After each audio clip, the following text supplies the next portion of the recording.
வணக்கம் சார். வணக்கம் சார். வணக்கம் சார். படத்தை வந்து காலேஜ் ஷோ வந்து ரத்து பண்ணிருக்காங்க. விஜய் ஃபேனா நீங்கள் என்ன நினைக்கிறீங்க சார்? எவ்வளோ பேரோட உழைப்பு இருக்கு சார். கண்டிப்பாக ட்ரீம் மாரியா SR பிரபுவனே ரொம்ப பாவம். சூர்யா சார் ரொம்ப எதிர்பார்ப்போட அவரோட உழைப்பை போட்டிருக்காரு சார். நானும் இந்த படத்துல ஒரு சின்ன ஒரு கேரக்டர் ஒரு சீன்ல வரேன். எதிர்பார்ப்போட மதுரையில இருந்து இங்க வந்திருக்கேன் சார். ஆக்சுவலா யாருக்கும் தெரியாத ஒரு ரகசியத்தை உடைக்கிறேன். RJ பாலாஜி அண்ணா ஒரு வாய்ப்பு கொடுத்து இந்த படத்துல நானும் ஒரு சீன் பண்ணியிருக்கேன். எனக்கும் சூர்யா சாருக்கு காம்பினேஷன் சீனு ரொம்ப ஆர்வமா பார்க்க வந்தோம். வந்த உடனே வந்து பாத்தீங்கன்னா தியேட்டர்ல புக் மை ஷோல புக் பண்ணியாச்சு. வந்ததுக்கு அப்புறம் படம் ஓடலைன்னு உடனே ரொம்ப சங்கடமாவும் இருந்துச்சு. அதுவும் இல்லாம தென் மாவட்டத்தை மையப்படுத்தி கருப்பு சார், கருப்புசாமி, நான் மதுரையில் அழகர் கோயில் சார், அழகர் கோயில் பக்கம் வெள்ளியங்குன்றம்னு ஒரு ஊரு. ஆமா, மதுரையில கருப்புசாமியை வந்து நாங்க வழிபடாத மக்களே கிடையாது. அப்பேற்பட்ட கருப்பனுக்கே தடையான ஆக்சுவலா தடங்கல்களை உடைக்கிறதுக்கு கருப்பன்ட்டு போவோம். ஆனா அந்த கருப்பனுக்கே தடங்கள் வந்ததை பார்த்து நிறைய ரசிகர்கள் கூட்டம் ரத்த கண்ணீர் வடிச்சுக்கிட்டு இருக்காங்க சார். எல்லா பசங்களும் ஒர்க் பண்றவங்க, யங்ஸ்டர்ஸ், படிக்கிறவங்க, காலேஜ் ஸ்டூடெண்ட்ஸ் அவங்களோட வேலையை ஒதுக்கி இந்த காலத்துல படம் பார்க்க வர்றது பெரிய விஷயம். சூர்யா சாருக்காக வர்றாங்க, RJ பாலாஜி அண்ணாவுக்காக வர்றாங்க. அப்படி இருக்கிறப்ப SR சார் இந்த ப்ரொடக்ஷன்ல நானும் பார்த்துருக்கேன். நல்லா பண்ணாங்க சார். ஒர்க்கர்ஸ் சம்பளம் உடனே டிஸ்ட்ரிபியூட் பண்ணாங்க. ஃபுட்டு, சாப்பாடு, உணவு பரிமாற்றம் எல்லாம் நல்லா இருந்துச்சு. பெரிய ஃபேனர் என்ன சார்? பேனர் வந்து பெரிய பேனர் பண்ணிருக்காங்க. பெரிய பேனர். அந்த பேனரே இந்த மாதிரி ஒரு தடங்களை அணிவிப்பாங்க அப்படின்றது எதிர்பார்க்கல. நிறைய யங்ஸ்டர்ஸ் வந்து கண்ணில் ஏக்கத்தோட, ஏன்னா படம் இன்னைக்கு வருது, நாளைக்கு வருது, அந்த வருது, இந்த வருது. நிறைய பேர் RJ பாலாஜி அண்ணா அப்டேட்டை பார்த்தே கடுப்பாயிட்டாங்க. என்னடா அது இவரு வருதுன்னு சொல்லிக்கிட்டே இருக்காரு, என்ன காணாமே அப்படின்ற மாதிரி. புலி வருதுன்னு சொல்லி ஆமா சார், புலி வருது நாங்க கடைசியில் வந்துருச்சுன்னு பார்த்தா எல்லா மக்கள்லாம் ஏமாந்து போய் உட்காந்துருக்காங்க. அது மட்டும் இல்லாமல் படம் ரொம்ப நாள் ஆயிடுச்சுல சார். நான் ஆக்சுவலாக ஃபேமஸ் ஆகி 3வது மாதத்துல என்னோட முதல் படம் ஷூட்டிங் சூர்யா சாரோட தான் சார். கண்டிப்பாக ஃபர்ஸ்ட் படமே நானும் சூர்யா சார் கமெண்டாக பண்ணதான் ஃபர்ஸ்ட் படம். மற்ற படங்கள்லாம் ரிலீஸ் ஆயிடுச்சு. இது கொஞ்சம் லேட்டாக வருது. ரொம்ப எதிர்பார்ப்போடு இருந்தோம். இந்த மாதிரி இயக்குநர்கள் பிரச்சனைனால ரசிகர்களுக்கு எந்த தொந்தரவும் வரக்கூடாது சார்.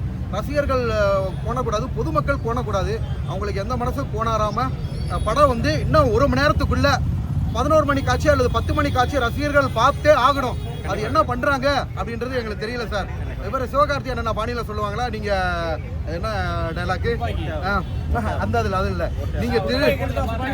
நீங்க மேடையை போடுவீங்களோ போட மாட்டீங்களோ, திருவிழா நடத்துவீங்களோ நடத்த மாட்டீங்களோ, எங்களுக்கு ஆடலும் பாடலும் வேணும் அப்படின்ற மாதிரி. நீங்க பிரச்சனையை டீல் பண்ணுவீங்களோ டீல் பண்ண மாட்டீங்களோ, எங்களுக்கு தேவை 11 மணி காட்சி வேணும். அதை உடனடியா நிர்வாகம் தலையிட்டு பிரச்சனையை சுமூகமாக சால்வ் பண்ணி இதை வந்து படத்தை உடனடியாக திரையரங்கில் வர்றதுக்கு வழி கொடுக்கணும் சார். சூர்யா சாரோட உழைப்பு இருக்கு சார், கடுமையான உழைப்பு. RJ பாலாஜி அண்ணோட உழைப்பு. ஆமாம், SR பிரபு அண்ணா வந்து ரொம்ப எஃபோர்ட் போட்டிருக்காரு. மனநொந்து போய் 1 மணிக்கு ட்விட்டரில் போட்டிருக்காரு. அப்போ எந்த அளவில் அவங்க வெறுத்து போயிருப்பாங்க. பிரச்சனை ஓடிக்கிட்டு இருக்கோம், முடிஞ்ச வரைக்கும் சால்வ் பண்ணணும்னு நினச்சிருக்காங்க. இப்பயும் எனக்கு தெரிஞ்சபடி பேச்சுவார்த்தை போய்கிட்டு இருக்கான். எதிர்த்தரப்பில் இருக்கிறவங்க கொஞ்சமாவது இப்படி பண்ணால் வந்து பணம் வரப்போதா சார்? கிடையாது. படம் ஓடி படம் வர லாபத்தை அவங்களுக்கு கொடுக்கலாம். அதுக்கு முன்னாடியே முட்டுக்கட்டை போட்டாங்கன்னா சார், திடீர்னு வேற ஒரு படமோ ஜனநாயகனோ வந்துருச்சா கொஞ்சம் ஸ்ட்ரகிளாக இருக்கும். சூட்டா உடனே ரிலீஸ் பண்ணுறது நல்லது சார். கண்டிப்பாக. சூர்யா ஃபேனா நீங்கள் என்ன நினைக்கிறீங்க? அவரை பற்றி நீங்கள் ஒரு கருத்தை சொல்லுங்கள். சூர்யா சார் அவர் ரொம்ப அமைதியான டைப்பு, ரொம்ப ஹாமா. அவர் உண்டு, அவர் ஒர்க் ஒன்றுருப்பாரு. மெயினாக பிடிச்சி ஷூட்டிங் ஸ்பாட் அப்படின்னு வந்துட்டா அவரோட வேலையில் தான் அவர் கண்ணா இருப்பார். வருவார், அவர் வேலையை கரெக்டாக அந்த ப்ரொடியூசருக்கோ ஒரு டைரக்டருக்கோ மனசு கூடாமல் ஒர்க்கை பண்ணிட்டு போனார். அந்த விஷயம் எனக்கு ரொம்ப பிடிக்கும் சார். வந்து அகரம் ஃபவுண்டேஷன் வந்து ஒரு 50 டாக்டர் உருவாக்கியிருக்காரு. அவர் உங்கள் கருத்து, அவரோட நல்ல மனசு கருத்து என்ன? உங்கள் கருத்து என்ன? ஆமாம் சார், அகரம் ஃபவுண்டேஷன் மூலியம் நிறைய ஸ்டூடெண்ட்ஸ் டாக்டர் ஆக்கியிருக்காங்க. நிறைய பேருக்கு படிக்கிறதுக்கு உதவி பண்ணுறாங்க. எல்லாத்தையும் தாண்டி அவர் சிவகுமார் சார், அவங்க அப்பா வந்து பார்த்தீங்கன்னா தமிழ் கலாச்சாரத்தை வந்து ரொம்ப ஃபாலோ பண்ணக்கூடிய ஒரு நபர். அதே கலாச்சாரத்தை பசங்ககிட்டையும் சூர்யா சாராக இருக்கட்டும், கார்த்திக் சாராக இருக்கட்டும், அந்த தமிழ் கலாச்சார மரபுகளோட பிள்ளைங்களை வளர்த்து அதே லெவலில் மெயின்டைன் பண்ணி கொண்டு வந்து சமுதாயத்துக்கும் பயனுள்ளதாக இருக்காங்க சார். கண்டிப்பாக அவங்களோட பணி சேவை சிறக்கிறதுக்கு நான் என்னோட நட்டிப்பு அரக்கன் வாட்டர்மெலன் ஸ்டார் டாக்டர் டி திவாகரோட நல்வாழ்த்துக்களை.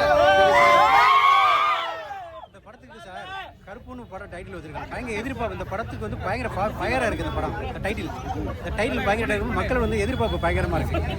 இதில் நீங்கள் என்ன கேரக்டரில் பண்ணி சூர்யா சார் கூட என்ன கேரக்டர் பண்ணியிருக்கீங்க? ஆக்சுவலாக கேரக்டர் இல்லை சார். ஆக்சுவலாக ஒரு சின்ன சீன், நான் ஒரு சீனில் வர்றோம். ஏன்னா நான் ஃபேமஸான ஆரம்பத்தில் வந்து படம் இல்லையா, அதனால ஒரு சீன் மட்டும் சார் கூட பண்ணியிருக்கேன். படம் என்னன்றது தெரியல.